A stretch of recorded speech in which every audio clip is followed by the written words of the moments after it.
warahmatullahi wabarakatuh. Nama saya Siti Rofiatul Jannah, NIM E 2019-2145.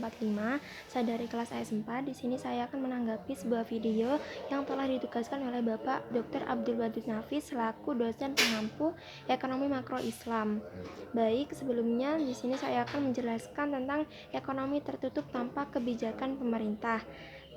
Pengertian ekonomi dua sektor, yaitu perekonomian yang terdiri dari sektor rumah tangga dan perusahaan.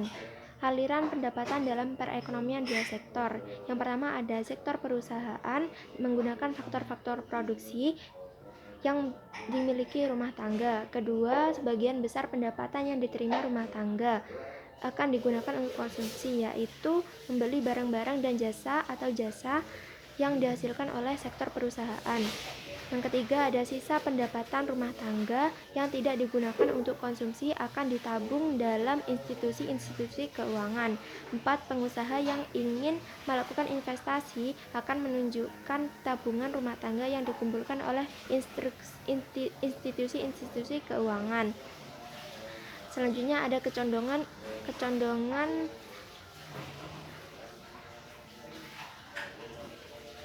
perusahaan untuk mengkonsumsi.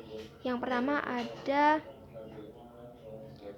kecondongan mengkonsumsi marginal, yaitu merupakan perbandingan di antara pertambahan ekonomi konsumsi yang dilakukan dengan pertambahan disposable income.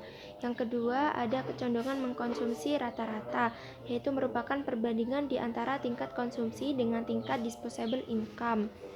Selanjutnya ada fungsi konsumsi dan tabungan. Yang pertama fungsi konsumsi, yaitu fungsi yang menggambarkan sifat hubungan antara tingkat konsumsi rumah tangga dalam perekonomian dengan pendapatan nasional atau pendapatan disposable. Fungsinya yaitu C sama dengan A plus BY, atau ditemukan C sama dengan A plus BY D. Fungsi tabungan yaitu suatu fungsi yang menunjukkan sifat hubungan antar tingkat tabungan rumah tangga dalam perekonomian dengan pendapatan nasional atau disposable. S, rumusnya adalah S sama dengan min A plus 1 min B Y. S sama dengan min A plus 1 min B Y D.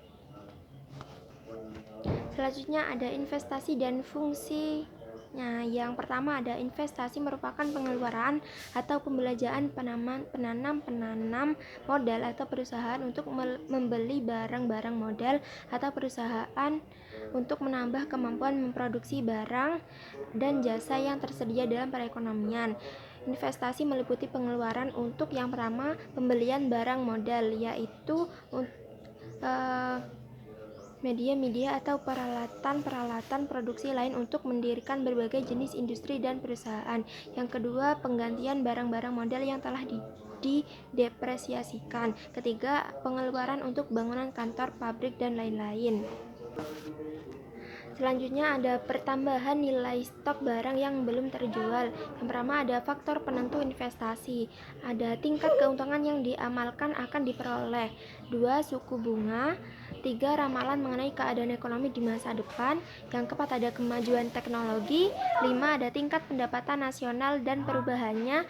6. Keuntungan yang diperoleh perusahaan-perusahaan. Selanjutnya ada fungsi investasi. Yang pertama ada merupakan fungsi investasi otonomi, yaitu investasi yang besarnya tetap atau jenis investasi yang tidak terpengaruh dengan besarnya pendapatan.